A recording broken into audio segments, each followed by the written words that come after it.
Shalom, selamat malam semua. Shalom, shalom. Shalom. Semoga sehat-sehat semuanya. Amin. Shalom, Amin. selamat malam. Puji Tuhan sehat semua ya. Sehat puji Tuhan. Baik, Bapak Ibu, sebelum kita memulai sermon pada malam hari ini, yang akan kita awali dengan membaca dan merenungkan firman Tuhan, saja kita mengangkat satu pujian, Ajar Kami Tuhan. Ajar kami Tuhan menghitung hari-hari agar kami beroleh hati bijaksana. Ajar kami Bapa hidup dalam agar semua rencanamu digenapi. Mulialah namamu Tuhan, dan ajaib jalanmu. Pimpin kami di setiap waktu. Besar setiamu Tuhan, agunglah karyamu. Yesus, kami bersyukur padamu. Sebelum kita membaca dan merenungkan firman Tuhan, saja kita berdoa. Bapa, kami bersyukur untuk kasih setiamu yang tidak pernah berhenti dalam kehidupan kami. Setelah kami melaksanakan segala aktivitas kami sepanjang hari ini, Engkau boleh himpunkan kami melalui Zoom pada malam hari ini dimanapun kami berada. Bapa, pada malam hari ini kami akan membaca dan merenungkan firman-Mu, kiranya Engkau memberkati sekalian kami, memberkati firman-Mu ini menjadi milik kami. Berfirmanlah ya Tuhan, dan berkatilah sekalian kami dalam sermon kami pada malam hari ini dari awal pertengahan hingga selesainya. Di dalam nama Tuhan Yesus kami berdoa dan mengucap syukur. Amin. Kita buka Alkitab kita dari Perjanjian Lama, Yesaya pasal 5. Yesaya pasal 5 ayat 8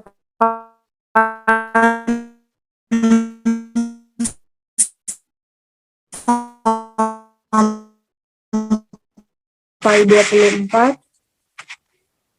tentang pelbagai keburukan. Celakalah mereka yang menyerobot rumah demi rumah dan mencekau ladang demi ladang, sehingga tidak ada lagi tempat bagi orang lain, dan hanya kamu sendiri yang tinggal di dalam negeri. Di telingaku terdengar firman Tuhan semesta alam, sesungguhnya banyak rumah akan menjadi sunyi sepi. Rumah-rumah yang besar dan yang baik tidak akan ada penghuninya. Sebab kebun anggur yang luasnya 10 hari membajak akan menghasilkan hanya 1 bat anggur. Dan 1 homer benih akan menghasilkan hanya 1 eva gandum. Celakalah mereka yang bangun pagi-pagi dan terus mencari minuman keras, dan duduk-duduk sampai malam hari, sedang badannya dihangatkan anggur. Kecapi dan gambus, rebana dan suling, serta anggur terdapat dalam perjamuan-perjamuan mereka. Tetapi perbuatan Tuhan tidak dipandangnya dan pekerjaan Tuhan tidak dilihatnya. Sebab itu umatku harus pergi ke dalam pembuangan, oleh sebab mereka tidak mengerti apa-apa. Orang-orang yang mulia akan mati kelaparan, dan halayak ramai akan menderita kehausan. Sebab itu, dunia orang mati akan membuka kerongkongannya, lapang-lapang, dan akan mengangakkan mulutnya lebar-lebar dengan tiada terhingga, sehingga lenyap ke dalam segala kesemarakan dan keramaian Yerusalem, segala kegaduhan dan orang-orang yang bersukaria di kota itu. Maka manusia akan ditundukkan dan orang akan direndahkan. Ya, orang-orang sombong akan direndahkan. Tetapi Tuhan semesta alam akan ternyata maha tinggi dalam keadilannya dan adilnya. Maka domba-domba akan makan rumput di situ seperti di padangnya sendiri, dan kambing-kambing akan mencari makan dalam reruntuhan gedung-gedung orang kaya. Celakalah mereka yang memancing kesalahan dengan tali kedustaan dan dosa seperti dengan tali gerobak, yang berkata, baiklah Allah lekas-lekas dan cepat-cepat melakukan tindakannya supaya kita lihat. Dan baiklah keputusan yang maha kudus, Allah Israel datang mendekat supaya kita tahu.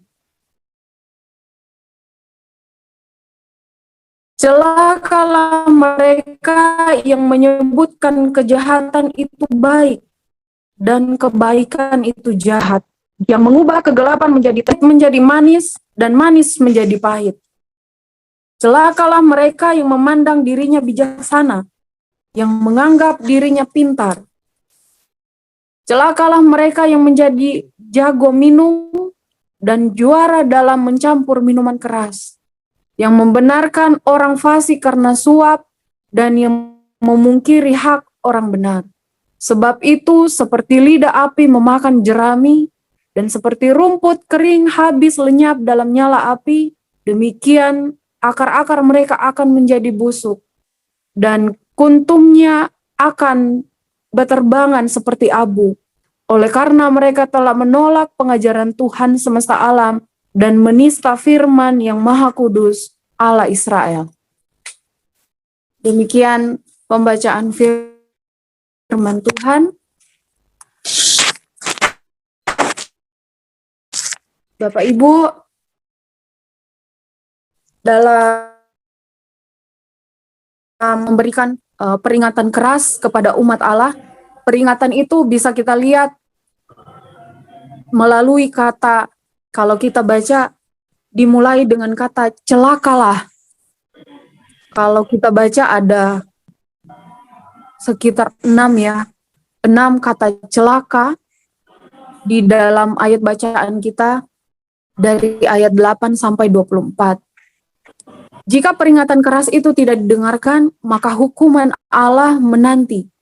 Kalau kita baca selanjutnya di ayat 25 dan 26, di sana dijelaskan bagaimana ketika Tuhan itu murka, ketika kita tidak mendengarkan apa yang menjadi peringatan Tuhan. Ia memperingatkan bangsa itu atau bangsa Israel agar tidak hidup dalam kebenaran yang mereka ciptakan sendiri. Peringatan yang disampaikan Nabi Yesaya menunjukkan betapa bobroknya kehidupan umat Allah pada masa itu. Peringatan ini juga bukan untuk menakut-nakuti orang-orang. Yesaya menyampaikan supaya orang berbalik dari kejahatannya, atau dengan kata lain supaya bertobat.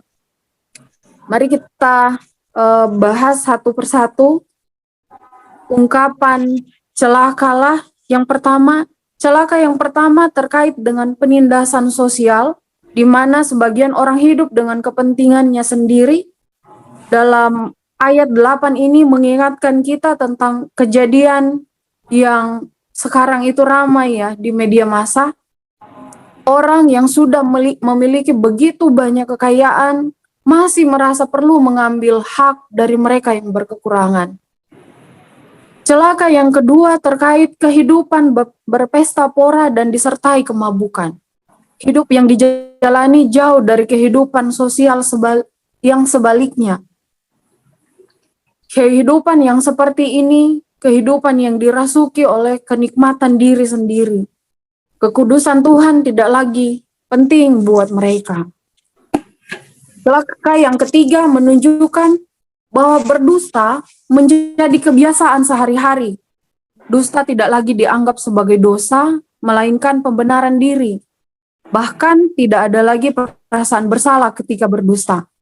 Kadang-kadang ketika kita melakukan dusta atau bohong, satu kali berbohong, kalau kita tidak mengakui itu, kadang-kadang memunculkan dusta-dusta atau bohong-bohong yang lain. Karena kita akan menutupi yang bohong atau dusta yang kita ungkapkan di awal. Kemudian celaka yang keempat, yaitu memutarbalikkan kebenaran. Ya, kadang-kadang yang salah dianggap benar atau dibilang benar, yang benar dibilang salah. Kita dalam firman Tuhan, kalau kita baca dalam Matius 5 ayat 37, saya bacakan firman Tuhan, jika ya, hendaklah kamu katakan ya. Jika tidak, hendaklah kamu katakan tidak. Apa yang lebih daripada itu berasal dari si jahat. Jadi jelas kalau kita memutarbalikkan kebenaran, ya firman Tuhan mengatakan dalam Matius bahwa lebih daripada itu adalah berasal dari si jahat. Celaka yang kelima, menganggap diri bijak. Ya, mungkin kita pernah bertemu ya orang-orang yang seperti ini, yang selalu merasa dirinya bijak, merasa dirinya paling pintar. Ya, orang seperti ini selalu salah menilai diri. Dengan kesombongan merasa bahwa dirinya lebih bijaksana dan lebih pintar atau lebih cerdas dibandingkan yang lain. Celaka yang keenam, memperlihatkan perlombaan yang menonjolkan kemampuan yang buruk. Jadi bukan perlombaan untuk menunjukkan kemampuan yang baik, tapi kemampuan yang buruk. Di firman Tuhan di ayat 22, dibilang apa yang ditonjolkan, yaitu celakalah mereka yang menjadi jago minum dan juara dalam mencampur minuman keras. Ya, saya punya teman, dia sering ya menunjukkan bahwa dia itu jago untuk minum. Ya, kadang-kadang kalau kumpul-kumpul teman-teman pemuda, dulu ada teman pemuda bahwa selalu menonjolkan diri bahwa dia yang paling bisa minum paling banyak gitu. Padahal yang dia tunjukkan adalah sisi yang buruk dari dirinya. Semakin buruk tingkah laku seseorang, semakin ia bangga. Jadi bukan banggakan sifat atau kemampuan yang baik, tapi dia bangga dengan kemampuan yang buruk. Perihal sesuatu yang baik dan benar harusnya ada pada standar Allah. Yesaya dengan tegas mengatakan bahwa celakalah mereka yang menyebutkan kejahatan itu baik dan kebaikan itu jahat. Terkadang untuk kepentingan pribadi atau untuk menghindar dari situasi yang mengancam, kita tidak segan mengedepankan ego kita supaya terhindar dari masalah sekalipun itu tidak sesuai dengan standar kebenaran Allah. Lebih buruk lagi, di saat yang sama kita tidak bertindak sebagai pihak yang paling Lebih buruk lagi, di saat yang sama kita bertindak sebagai pihak yang paling bijaksana hanya untuk sebuah pujian.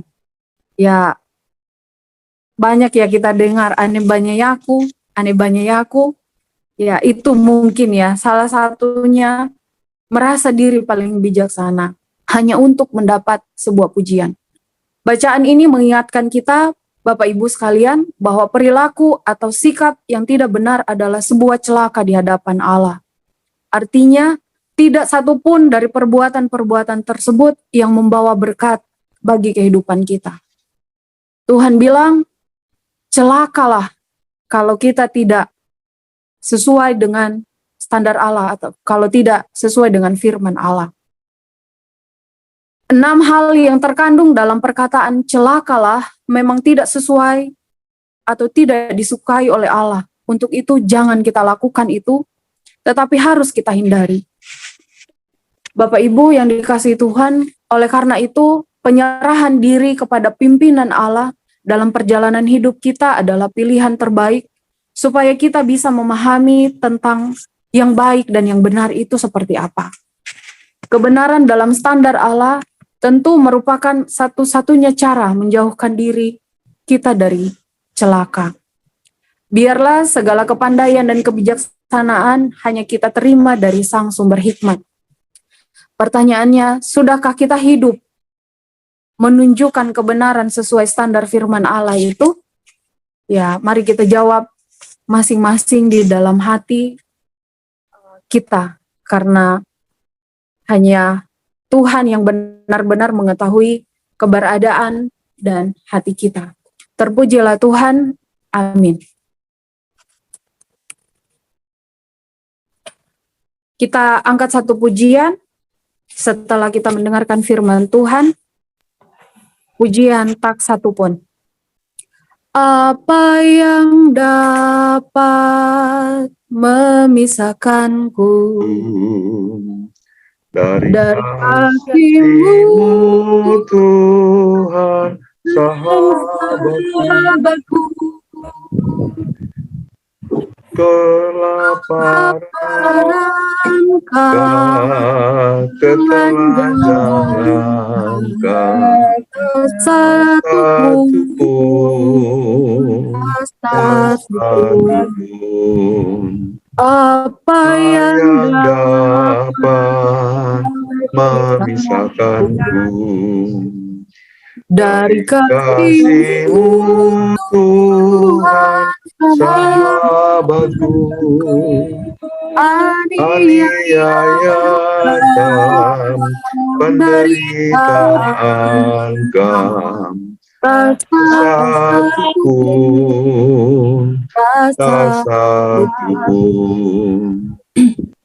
tiada satupun seperti Kau, Yesus, Kau sahabat yang sejati. Dalam bahaya Kau menggendongku, Engkau Yesus, sahabatku. Tiada satupun seperti Kau, Yesus, Kau sahabat yang sejati. Dalam bahaya Kau menggendongku, Engkau Yesus, sahabatku. Mari teman-teman, untuk menutup sermon kita pada malam hari ini saja kita berdoa. Bapa, terima kasih untuk waktu yang Engkau anugerahkan buat kami. Pada malam hari ini kami sudah membaca dan merenungkan firman-Mu Tuhan. Engkau datang mengajarkan kepada kami agar kami selalu hidup sesuai dengan standar Allah, yaitu firman-Mu Tuhan. Supaya kami tidak mengalami celaka seperti firman-Mu yang sudah kami dengarkan dan renungkan masing-masing tadi. Bapa di surga, mampukan kami untuk menyatakan firman-Mu itu dalam kehidupan kami, teristimewa di dalam pelayanan kami, baik di jemaat-Mu ataupun di lingkungan dimanapun kami berada. Bapak, terima kasih untuk malam hari ini kami sudah melaksanakan sermon, persiapan kami untuk melaksanakan pelayanan kami di hari Minggu nanti, baik di kapel, di pos pelayanan Cibubur dan Bekasi. Kiranya Engkau memberkati sekalian kami Tuhan, bersama Bapak Pendeta dan Ibu Pendeta yang akan melayani di jemaat masing-masing. Kiranya Engkau memberkati kami. Demikian juga kami akan mengambil bagian dalam pelayanan nanti. Kiranya Engkau yang akan memampukan kami untuk melakukan pelayanan ini Tuhan, dan biarlah pelayanan ini hanya benar-benar hanya untuk hormat dan kemuliaan nama-Mu Bapa. Memberkati juga jemaat-Mu Tuhan dimanapun berada, bahkan nanti yang hadir dalam ibadah hari Minggu nanti. Bapak terima kasih untuk beberapa hal yang sudah boleh kami bahas juga, kiranya itu akan menunjang dalam pelayanan kami. Bapak terima kasih seluruh hidup dan kehidupan kami di sepanjang malam hari ini, dimanapun kami berada, di tempat kediaman kami masing-masing, hanya kami mau serahkan dalam tangan kasih-Mu. Memberkati juga, mungkin ada teman-teman yang ada dalam perjalanan, yang ada masih di tempat pekerjaan, Engkau berkati Tuhan. Bapak, kehidupan kami seutuhnya sepanjang malam hari ini hanya mau serahkan dalam tangan kasih-Mu. Ampuni salah dan dosa kami Bapa, di dalam nama Tuhan Yesus kami berdoa dan mengucap syukur. Amin.